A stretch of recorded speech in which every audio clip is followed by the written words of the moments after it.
Hello everyone, I'm James. Welcome back to Top 5 Unknown Hub.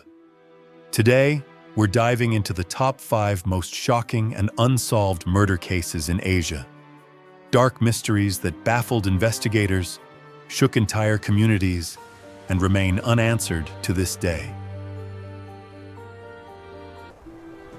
On the night of December 30th to 31st, 2000, in Setagaya Ward of Tokyo, the Miyazawa family, father Mikio, 44, mother Yasuko, 41, daughter Nina, 8, and son Rei, 6, were brutally murdered in their own home. Investigators later determined that Mikio, Yasuko, and Nayana were stabbed, while Rei was strangled. What makes this case deeply unsettling is not only the violence of the act, but how the killer remained in the home for hours afterward. According to police, the murderer used the family's computer, drank barley tea, ate 4 tubs of ice cream, used the toilet without flushing, and even treated his own wounds using the first aid kit at the crime scene. Authorities collected a massive amount of evidence: blood, type A, DNA, fingerprints, even the killer's clothing. A jacket, a hat, gloves, a scarf, a hip bag, and 2 knives, one likely brought in, one from the victim's kitchen. Genetic analysis of the blood left at the scene suggested the killer was male, with mixed heritage. Maternal DNA indicated Southern European descent, while paternal lineage belonged to East Asia, Y chromosome haplogroup O-M122, common among East Asian populations. Physically, investigators estimated he was around 170 centimeters tall, of thin build, and likely born between 1965 and 1985. Despite all this, DNA, fingerprints, personal items, no suspect has ever been identified. The Tokyo Metropolitan Police have distributed flyers, displayed a mannequin wearing the clothes believed to be worn by the killer, and even offered a reward of 20 million yen, about approximately $200,000 for reliable information. Moreover, the case spurred legal debate in Japan.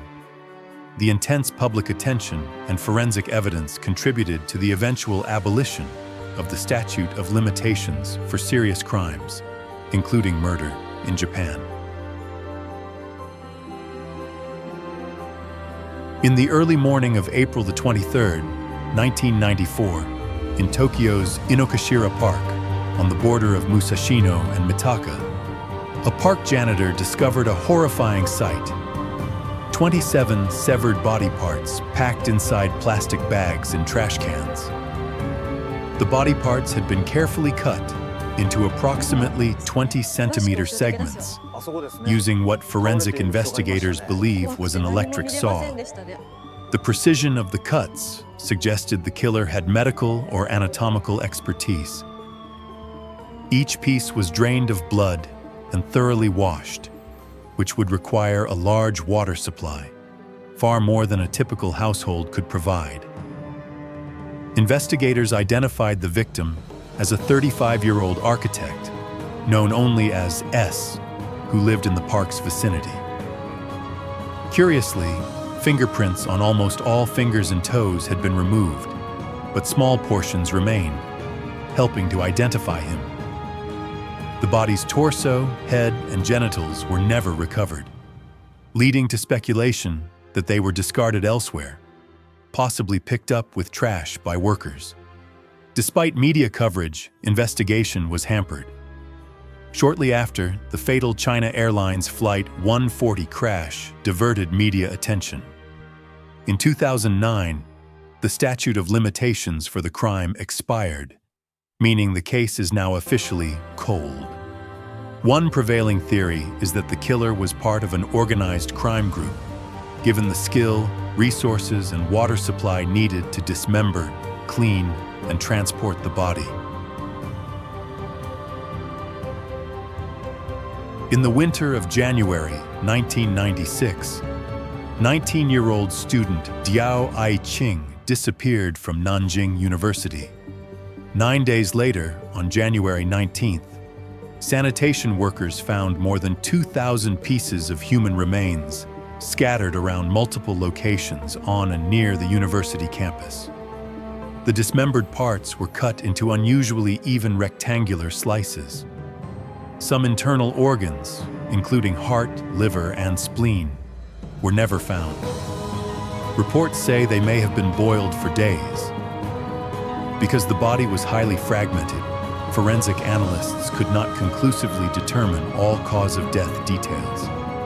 They identified the remains as female based on muscle tissue and hair, and the family confirmed her identity via a small mole on her cheek. Despite extensive investigation, no suspect was arrested. The motive remains unknown, though the precision of the cuts strongly suggests that the killer had anatomical knowledge, or even surgical skills. The case left a deep impact in China. It is one of the most notorious unsolved murders in Nanjing's modern history, and continues to provoke speculation about who the killer might be and how someone could so meticulously dismember a human body.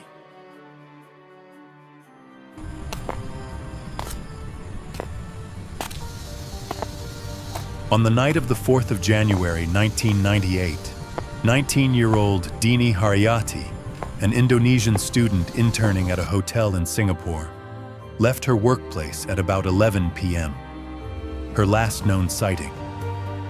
She lived in a flat near Woodlands MRT station, sharing with two friends in Block 357, Woodlands Avenue 5, only a short 200-meter walk from the station.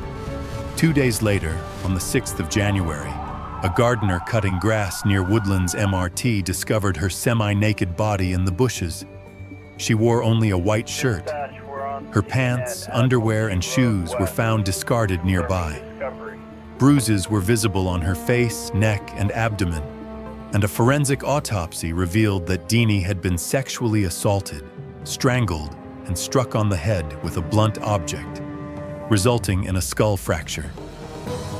Her attacker or attackers had brutally overpowered her, and yet, no murder weapon was ever recovered.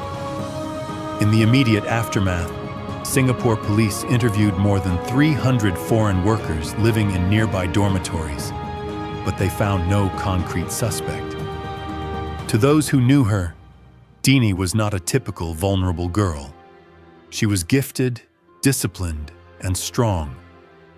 Black belts in both Taekwondo and karate, fluent in multiple languages, and dedicated in her internship.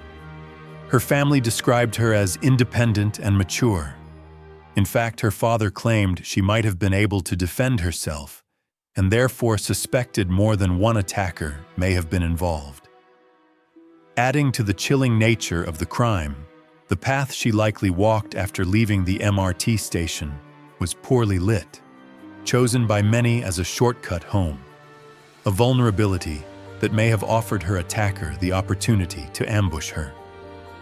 Residents in Woodlands became deeply shaken after her death. One neighbor even called for more lighting and greater police patrols, fearing that young women walking alone late at night were in real danger.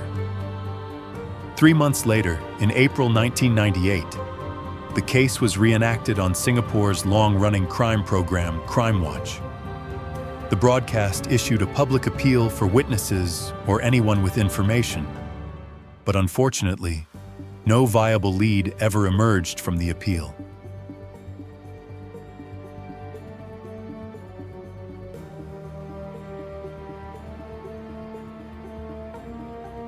On the morning of April 17, 1995, the body of 33-year-old Singaporean woman, Ramapiram Kanakais Perry, was discovered in a forested area near Sembawang. She had suffered 13 deep stab wounds to her head and neck, and forensic examiners noted additional injuries, suggesting she may have been struck or dragged by a vehicle before being left at the scene. The violent nature of the wounds indicated a crime driven by strong emotion or personal motive.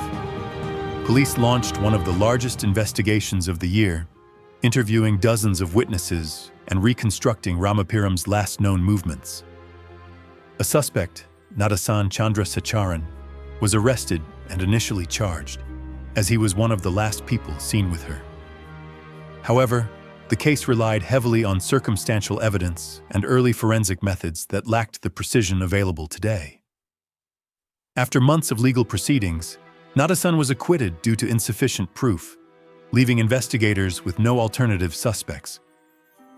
The case occurred during a period when modern DNA profiling was still in its early stages in Singapore. As a result, biological traces that today might provide conclusive evidence were not usable at the time. Police reports from the era indicate that several potential clues, tire marks, blood traces, and fibers, produced no definitive matches. Despite public appeals and media attention, no new leads emerged. Over the years, the case became one of Singapore's most haunting cold cases, often cited in discussions about the limitations of 1990s forensic technology. Ramapiram's family has continued to hope for closure. And with advancements in DNA analysis and cold case investigation, many believe the case could one day be reopened and solved. For now, however, the killing of Ramapiram Kanikasperi remains an unsolved tragedy, frozen in time for almost 3 decades. If you enjoy topics like this, don't forget to like, share, and subscribe to the channel. Your support gives me the motivation to create more fascinating stories and mysteries. Thank you for watching, and I'll see you in the next video.